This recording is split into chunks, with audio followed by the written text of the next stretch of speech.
The air hung thick with the stench of fear, sweat, and olive oil, a suffocating blanket in the windowless chamber that was your new reality. Stone, cold and unyielding against your bruised skin, mirrored the chill in your soul.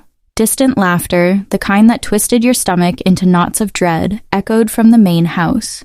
Each ache in your body, a testament to last night's brutality, blossomed in grotesque hues of purple and yellow across your ribs. The iron shackle around your ankle had chafed your skin raw, dried blood flaking off with every hesitant movement. Then the heavy shuffle of sandals on marble.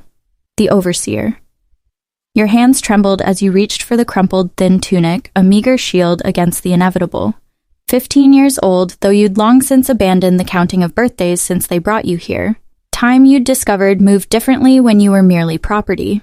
The door grated open, metal protesting against stone, and a harsh flood of sunlight momentarily blinded you. Squinting, you raised a trembling hand, shielding your eyes from the brutal glare. The overseer's silhouette filled the doorway, a hulking mass of muscle and scars, his face a grim testament to years of crushing young spirits.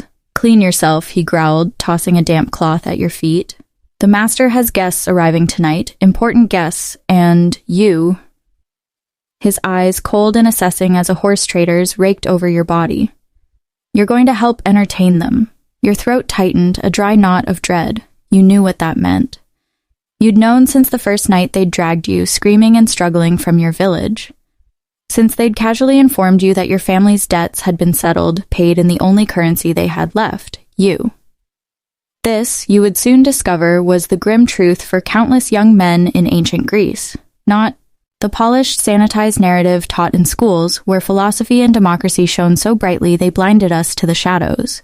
Behind the marble columns and intellectual discourse, behind the symposiums and political debates, lurked a system that consumed the vulnerable, discarding their humanity like broken pottery. Before we delve deeper into these forgotten stories of survival and suffering, if you find yourself drawn to uncovering the hidden truths of history, consider hitting that like button and subscribing for more content like this.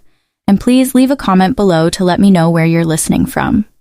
It's truly remarkable how we're exploring these ancient stories together, connected across time and space by our shared curiosity about the past. The selection process, you realize now, began long before you could even comprehend what was happening. Perhaps your family owed money to a powerful landowner, perhaps raiders, a common scourge in the endless wars that plagued the Greek world, swept through your village. Or perhaps, tragically, you were simply born with a beauty that, in this world, was seen as a commodity to be harvested and sold. In the rural villages scattered across the Greek countryside, families clung to survival by the thinnest of threads.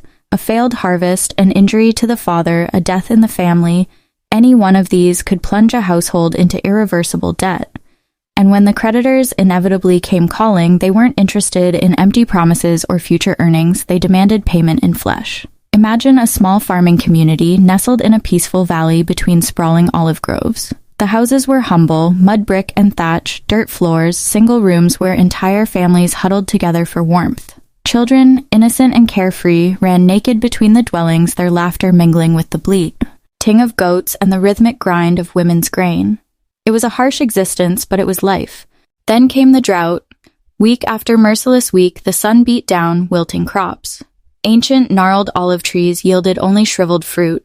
Barley fields turned brown and brittle. Wells, which had sustained the village for generations, began to run dry. Families were forced to make choices no parent should ever have to confront. First, they sold their livestock, the goats and sheep that represented their only wealth. Then came the meager jewelry, a few precious heirlooms passed down through generations. And when those were gone, their gaze, heavy with despair, turned to their children. The slave merchants arrived like vultures, sensing the vulnerability. They set up in the village center, their chains and ropes coiled like metal serpents, their ledgers filled with names and prices. They offered immediate payment for long-term contracts, 20 years of service for enough silver to keep a family fed through the winter. It sounded reasonable, even generous, when your children were literally starving. But you were 12 years old. You didn't understand the cruel mathematics of desperation. You only knew that your father wouldn't meet your eyes as he negotiated your price, that your mother turned away when the merchant examined your teeth as if you were a horse. You felt the rough, calloused hands checking your muscles, evaluating your potential. You heard words like promising and good breeding and suitable for household service. You but you didn't grasp their chilling implications, not yet. The merchant counted out silver coins into your father's trembling palm, each piece catching the sunlight, each one representing a year of your stolen life. Your father's hands shook as he took the money, but he took it nonetheless. Your mother covered her face and wept, but she didn't stop the transaction. They told you it was temporary, that you would earn money and return home, a man wealthy enough to buy your own land, perhaps even take a wife.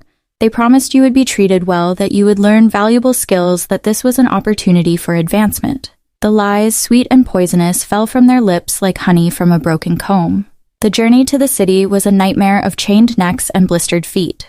You were now part of a human caravan, dozens of boys and young men linked together by iron and despair. The older ones rarely spoke, having learned that hope was merely another word for future disappointment. The younger ones cried for their mothers until their voices gave out or until the overseers beat the sound from their throats.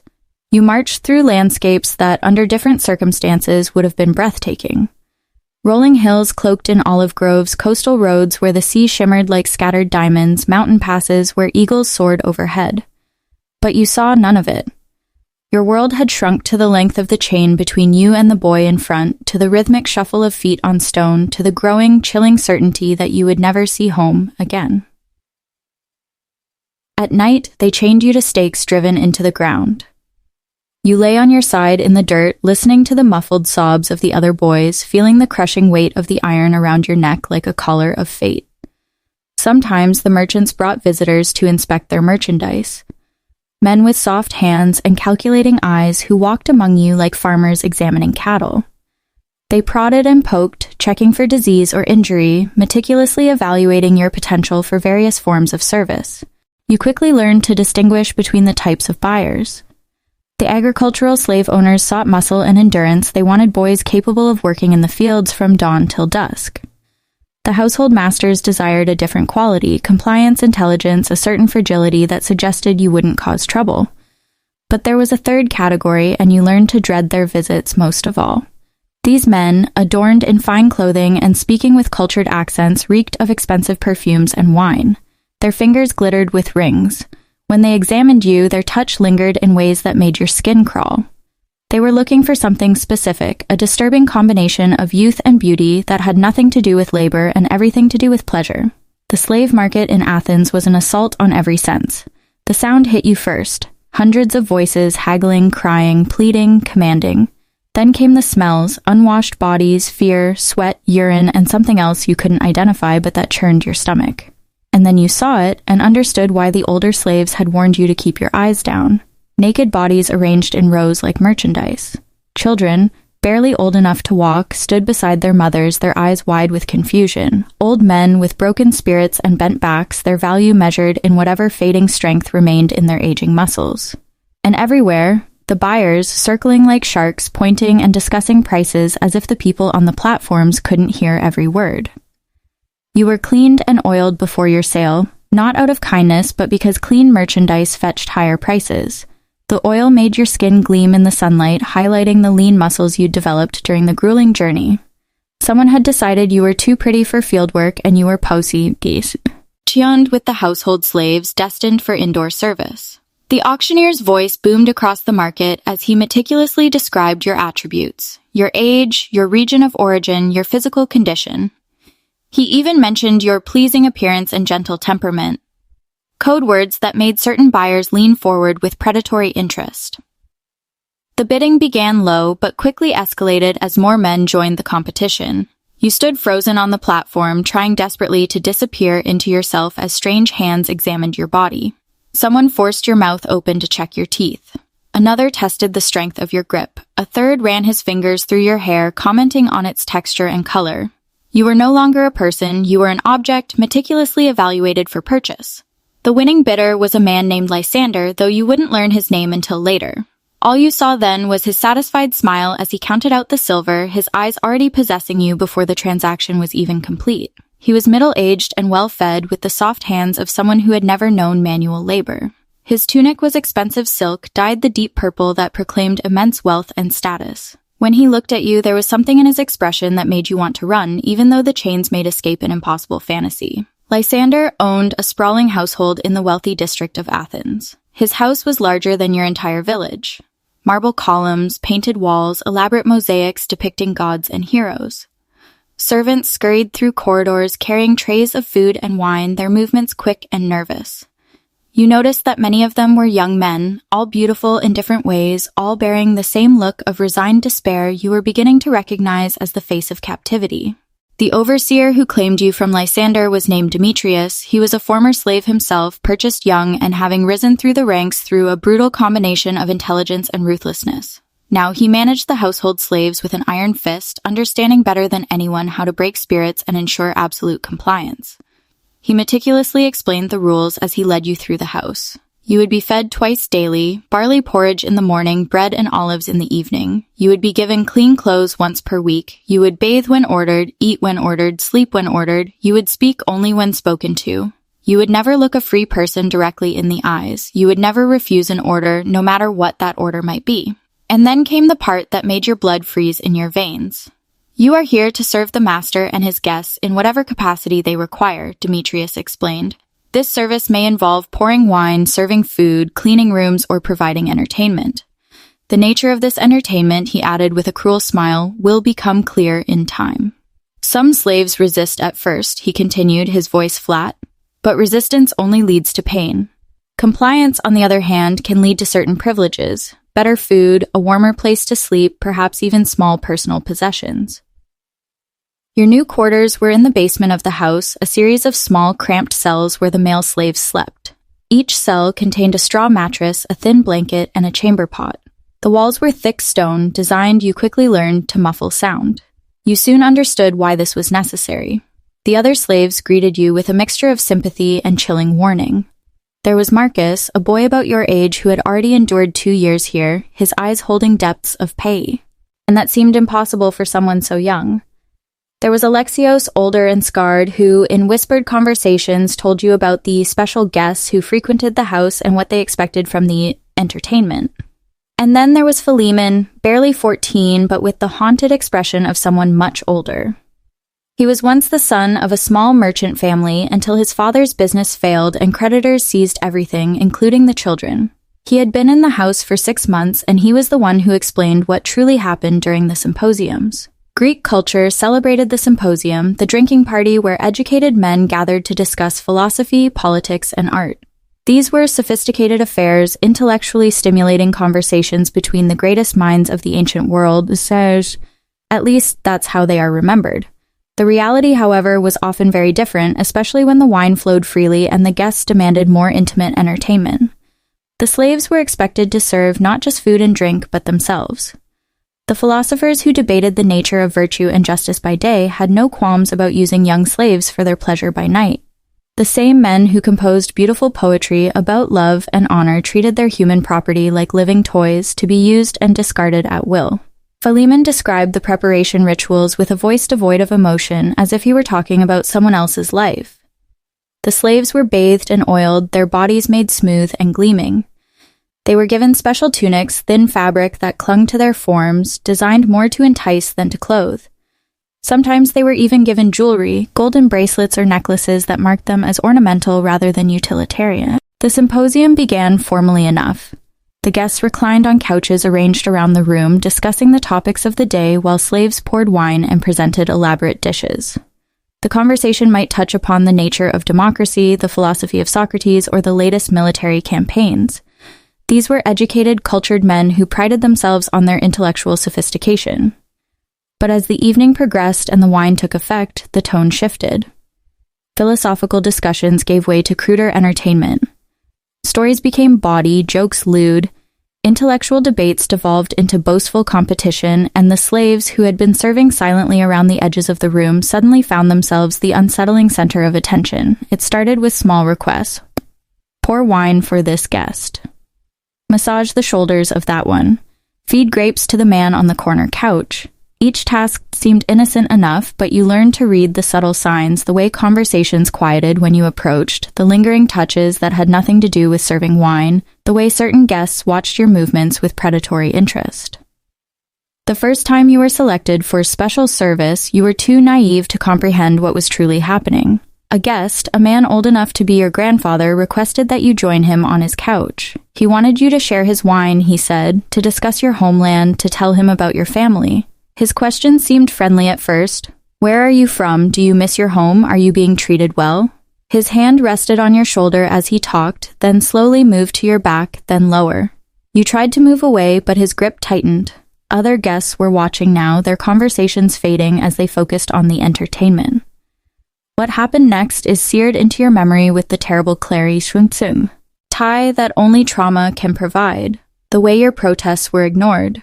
How your struggles were met with laughter from the other guests. The sickening feeling of helplessness as hands held you down, as clothing was torn away, as your childhood ended in the most brutal way possible. Afterwards, you lay in your cell staring at the cold stone ceiling, trying to comprehend how the world could contain such cruelty. Your body ached, but the emotional wounds cut far deeper. You weren't even a person anymore. You were a thing, to be used and discarded, a source of entertainment for men who wrote poetry about the beauty of the human soul. But this was only the beginning. Over the following months, you learned that what happened that first night was considered mild by the house's brutal standards.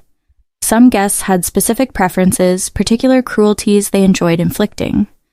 Others competed to see who could break a slave's spirit most completely.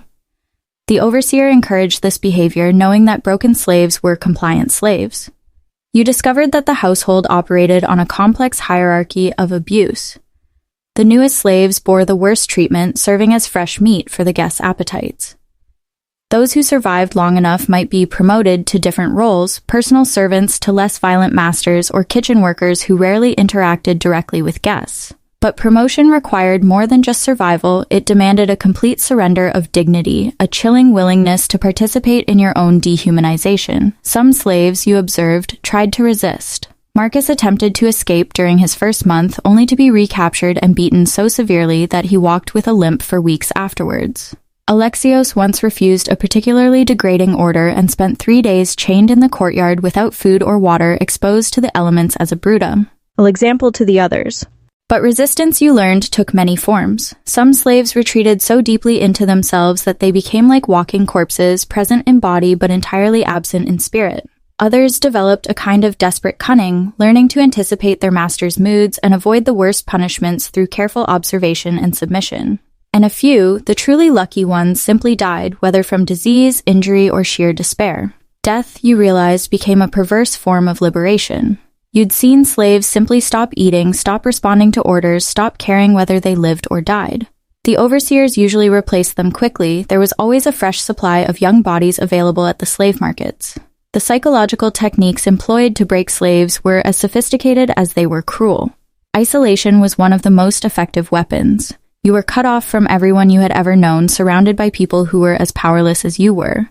The other slaves could offer sympathy, but they couldn't provide protection or hope. Unpredictability was another insidious tool. You never knew when you would be summoned, what would be required of you, or how severe the punishment might be for the smallest mistake. This constant uncertainty created a state of chronic fear that wore down resistance more effectively than any physical torture. But perhaps the most insidious technique was the systematic destruction of identity. They took away your name and gave you another, something that sounded more exotic or pleasing to Greek ears. They forbade you from speaking your native language or practicing your family's customs. They dressed you in their clothes, fed you their food, forced you to worship their gods. Slowly, systematically, they erased everything that made you who you were. The guests who visited the house represented the cream of Athenian Saum. Society. Wealthy merchants, influential government officials, renowned philosophers, celebrated artists, men whose names are still recorded in history as great contributors to human civilization. Yet here, in the chilling privacy of Lysander's dining room, they shed their public personas and revealed appetites that would shock their admirers. There was Dionysios, a respected politician known for his eloquent speeches about justice and civic virtue.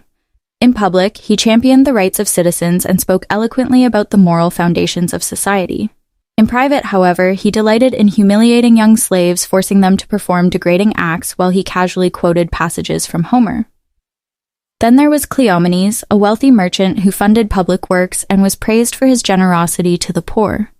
His charitable reputation masked a chilling taste for violence that left slaves scarred and broken. He viewed his cruelty as a perverse form of education, claiming that pain taught valuable lessons about the natural order of society. Most disturbing of all was Sophist, a philosopher who wrote profound treatises on ethics and the nature of the good life. His public teachings emphasized the importance of virtue, self-control, and respect for the divine order. But when wine loosened his tongue and darkened his heart, he became a monster who justified every cruelty with elaborate philosophical arguments. These men, you observed with growing clarity, did not see their behavior as contradictory. In their minds, slaves existed in a completely different moral category than free citizens.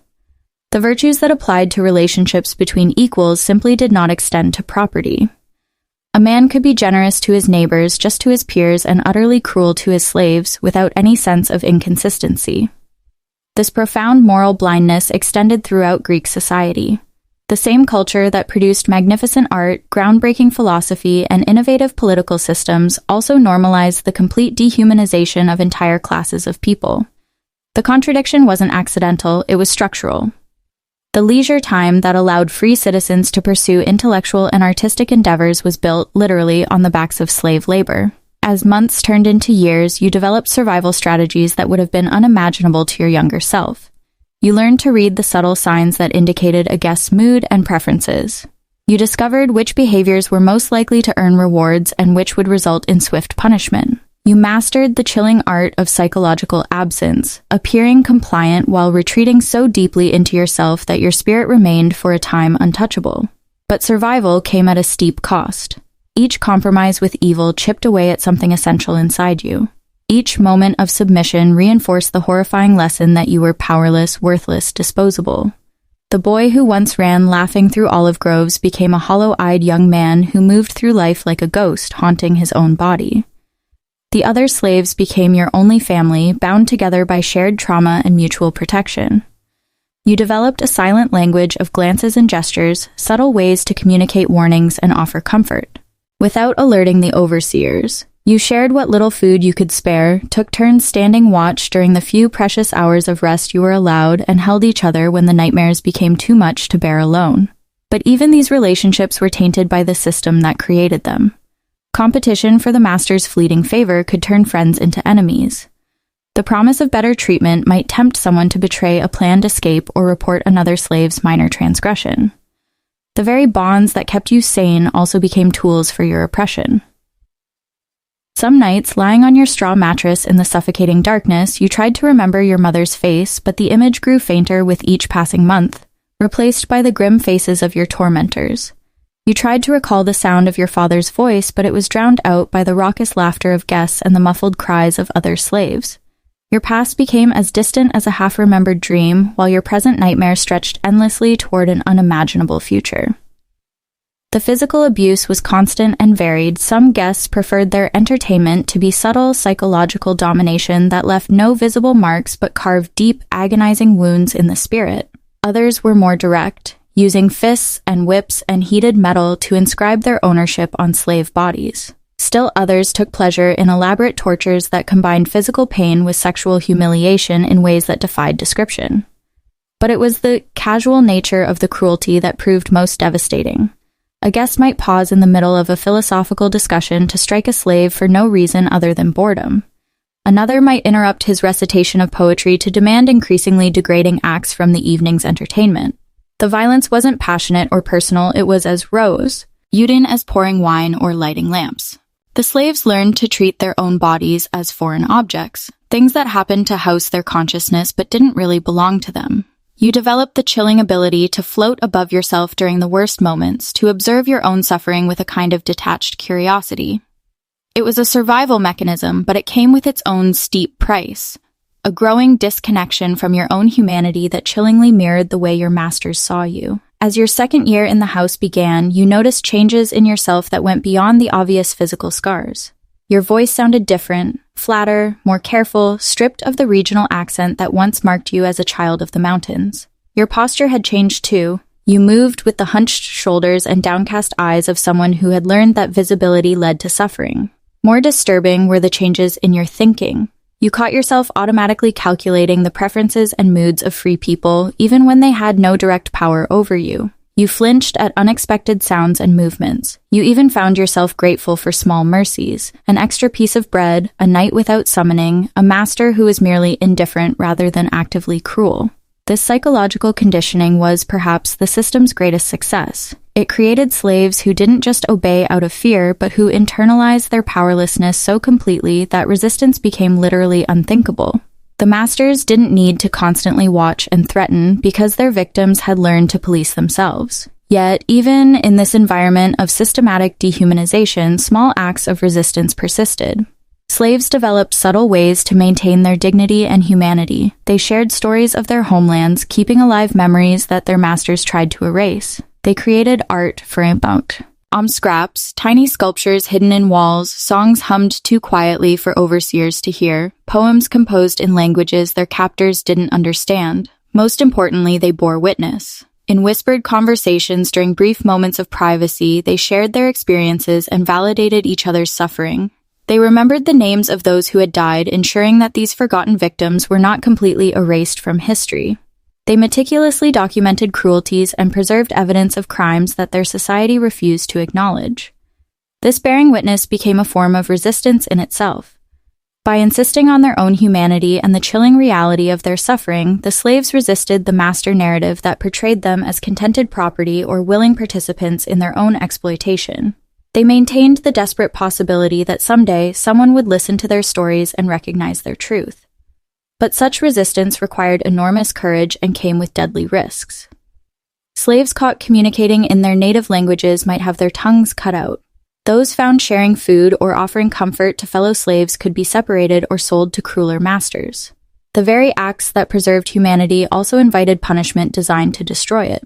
The house itself became a character in this grim story, its marble halls echoing with the ghosts of countless victims, its decorated walls concealing chambers where unspeakable acts occurred nightly.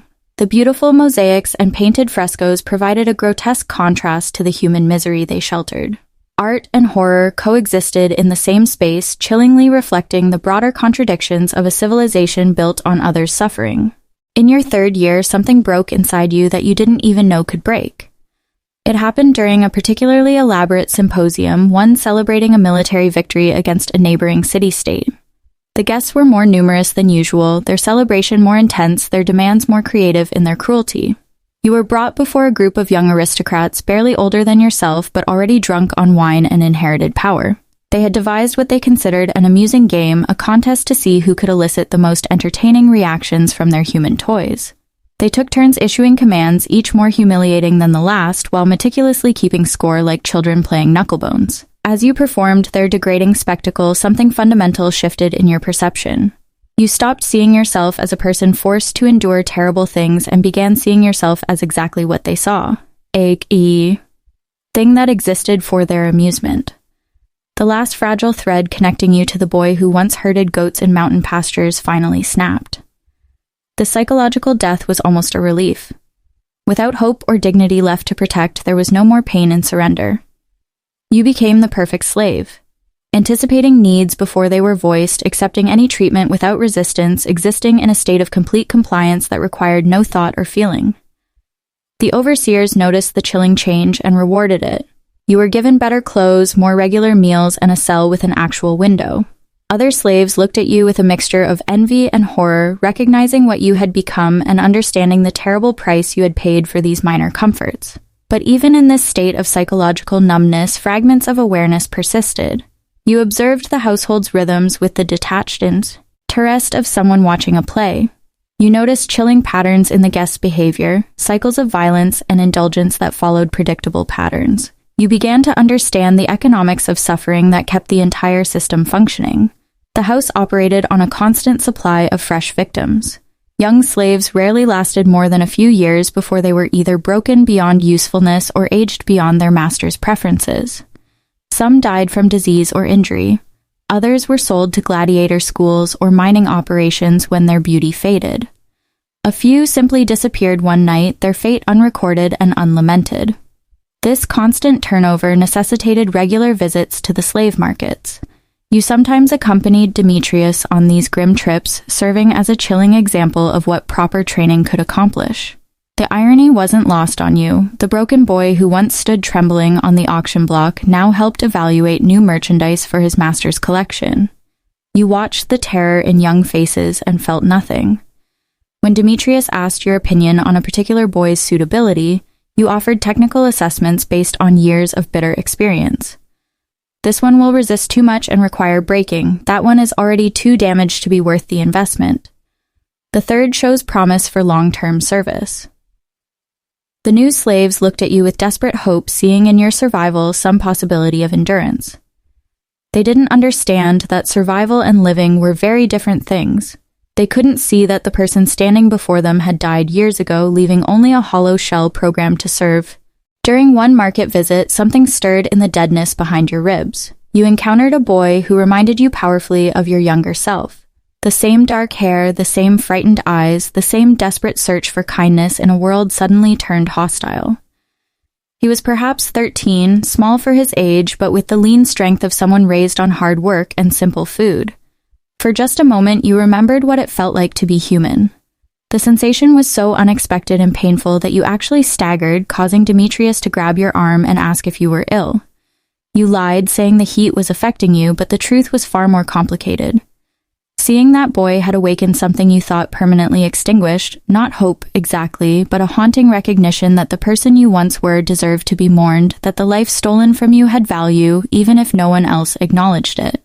The boy was purchased by a different household, sparing you the excruciating torture of watching his transformation.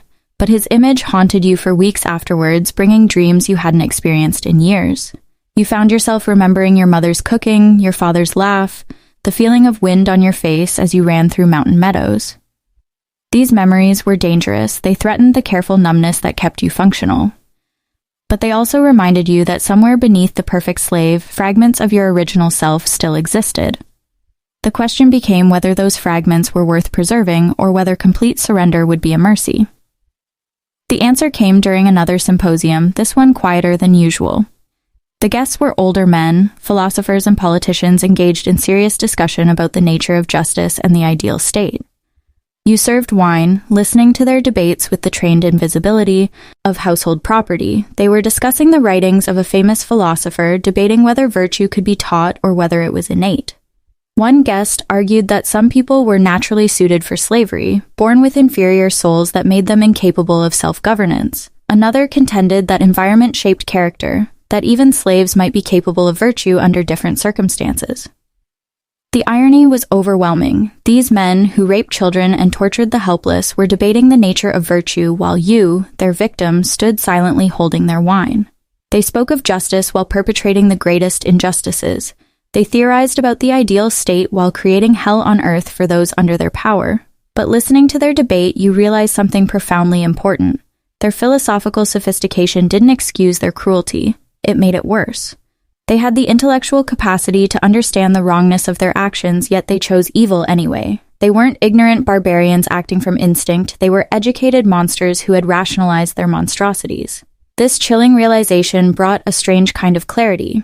You understood now that the system wasn't the result of ignorance or primitive thinking, it was the product of deliberate choices made by people who knew better but chose worse. The beautiful art, the philosophical discussions, the political innovations, none of these represented moral progress. They were just different forms of human expression that coexisted comfortably with unlimited cruelty. Years passed, in this state of clear-eyed despair, you perfected the art of invisible service, moving through the household like a ghost that occasionally assumed solid form when needed. You watched younger slaves arrive and break, observed the cycles of violence and exploitation that never changed, witnessed the endless parade of respected citizens who shed their public masks in private. Some nights you stood at your small window and looked up at the same stars you once watched from your family's roof. You wondered if your parents were still alive, whether they ever thought of the son they sold to survive. You imagined your siblings grown up, perhaps with children of their own, telling stories about the brother who went away when they were young, but these thoughts no longer brought pain. They were more like distant music, beautiful but utterly unrelated to your current existence. It was a form of meditation, this ability to hold memories without attachment. The end, when it came, arrived without warning or drama. You were perhaps 25 now, though exact age had lost all meaning in this place where time was measured in suffering rather than seasons. Your body showed the accumulated damage of years of abuse.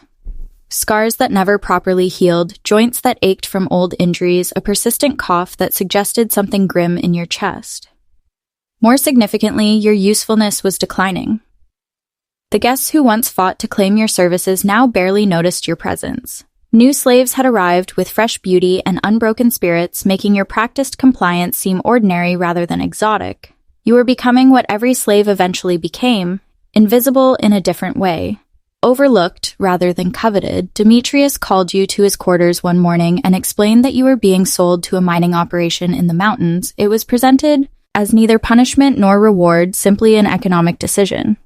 Your value as household entertainment had depreciated below the cost of maintenance, but you still had years of hard labor ahead of you. The mining camps, everyone knew, were where slaves went to die slowly. The work was backbreaking, the conditions lethal, the life expectancy measured in months rather than years. It wasn't execution exactly, but it wasn't survival either. You received this news with the same emotional flatness that had characterized your existence for years. Death in the mines or death in the household, what difference did it make? You had been dead in every meaningful sense for so long that the cessation of biological function seemed almost redundant. But as you prepared for transport, something unexpected happened. Marcus, the boy who arrived around the same time as you, approached during your last night in the familiar cell. He had somehow managed to survive and even thrive in his own way, earning a position as personal servant to Lysander's wife. The work was easier, the abuse less frequent, the food more regular. He pressed something into your hand, a small piece of metal sharpened to a point. It was crude but effective, a tool that could open either locks or veins. He didn't say anything, but his meaning was chillingly clear. You had choices about how your story ended. That night, you held the metal shard and contemplated your options. You could try to escape, though the chances of success were virtually zero, and the punishments for failure would be excruciating. You could use it as a weapon against your captives, achieving a moment of savage revenge before inevitable death. Or you could turn it on yourself, choosing the timing and manner of your exit from this world.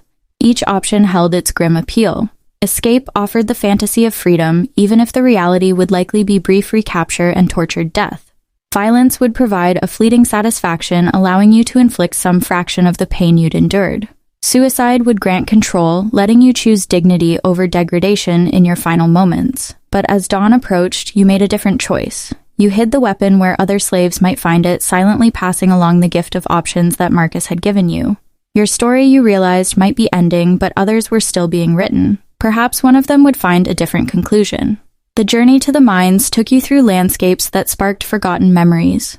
Mountain paths that reminded you of childhood adventures, streams where you once caught fish with your bare hands, villages that could be your own, filled with families who might include your surviving relatives. You didn't try to escape. The chains would make flight impossible, and the guards were experienced in preventing such attempts. Instead, you used the journey to say goodbye to the world you were leaving. You watched eagles soar overhead and remembered when you dreamed of flying. You smelled wildflowers and recalled your mother's garden. You listened to the wind through pine trees and heard echoes of your father's voice. The mining camp was everything you expected and worse. Hundreds of slaves toiled in conditions that made household service seem luxurious. The tunnels were narrow and unstable, prone to collapse without warning. The air was thick with dust that tore at lungs and clouded vision. The quotas were impossible, designed to extract maximum labor before inevitable death. But even here, in this final circle of hell, you discovered something remarkable. The slaves had created their own society, their own forms of resistance and mutual aid. They shared food when possible, took turns supporting those too weak to work, and maintained elaborate networks of communication that spanned the entire operation. Most importantly, they remembered. In whispered conversations during brief rest periods, they told stories of their lives before captivity. They spoke names of loved ones, described customs and traditions from dozens of different cultures, and preserved languages their captors had tried desperately to eliminate. They bore witness to each other's humanity in ways that their masters never could. Your own story became part of this oral history, the boy from the mountain village who survived years in an Athenian household, the child who was sold to pay his family's debts and endured unimaginable abuse while maintaining fragments of his identity, the young man who chose to pass along hope even when he couldn't feel it himself. The end came not with violence or drama, but with simple exhaustion. Your damaged lungs finally surrendered to the constant assault of stone dust. Your weakened body gave out after one tunnel collapsed too many. You died quietly in the suffocating darkness, surrounded by fellow slaves who promised to remember your name and carry your story forward. But this isn't truly the end. Because stories like yours have no true endings, they echo through generations, whispered in the shadows where power doesn't want to look. They remind us that behind every great civilization's achievements lie countless unnamed victims whose suffering made those achievements possible. The classical world that we admire for its art and philosophy and political innovations was built on a foundation of human misery so vast and systematic that it defies comprehension. The same culture that gave us democracy and theater and rational thought also normalized the complete dehumanization of entire populations. These weren't contradictions, they were complementary aspects of the same chilling system. And if we're honest, we have to acknowledge that similar systems exist today. They're hidden better, sanitized by layers of legal complexity and economic abstraction, but the fundamental dynamic remains unchanged. Powerful people still exploit the powerless. Societies still build their comfort on others' suffering. The vulnerable still disappear into systems designed to consume them while maintaining plausible deniability for everyone else. We live in a world where children are trafficked for exploitation while society debates philosophical questions about consent and agency. Where pharmaceutical companies create addiction epidemics while funding research into the nature of mental health. Where technology designed to connect and educate becomes a tool for predation and manipulation of the young and vulnerable. The same moral blindness that allowed Greek intellectuals to torture slaves while writing about virtue allows modern citizens to enjoy products made by child labor while advocating for human rights. The same compartmentalization that let respected philosophers rationalize cruelty lets contemporary leaders ignore systematic abuse while speaking eloquently about justice and progress. We tell ourselves that we've evolved beyond such barbarism, but evolution in human cruelty tends toward refinement rather than elimination. The systems become more complex, the justifications more sophisticated, the victims more distant from those who benefit from their suffering. But the essential transaction remains the same. Some people's pain converted into other people's pleasure or profit. The Greek symposiums where slaves were tortured for entertainment have their modern equivalents in industries that sexualize children, in social media platforms that amplify self-harm among teenagers, in economic systems that treat human beings as disposable resources. The faces change, the technologies evolve, but the willingness to sacrifice the vulnerable for the convenience of the powerful remains constant. Perhaps the most disturbing similarity is how these modern systems hide behind the same kinds of intellectual sophistication that characterized ancient Greece. Complex legal frameworks obscure simple moral questions. Economic theories provide academic cover for exploitation. Technological innovation becomes an excuse for abandoning basic human decency. We create beautiful art while ignoring ugly truths. We write moving poetry while children disappear into systems of abuse. We develop brilliant technologies while algorithms designed to maximize engagement drive vulnerable young people towards self-destruction. We hold sophisticated philosophical discussions about ethics while the most basic ethical standards are violated daily in our names. The boy whose story we followed through these pages died forgotten in a mountain mine. His name is lost, his suffering unrecorded in official histories, his voice silenced by those who found it inconvenient. But his experience echoes through time in the voices of everyone who has ever been treated as less than human for someone else's benefit,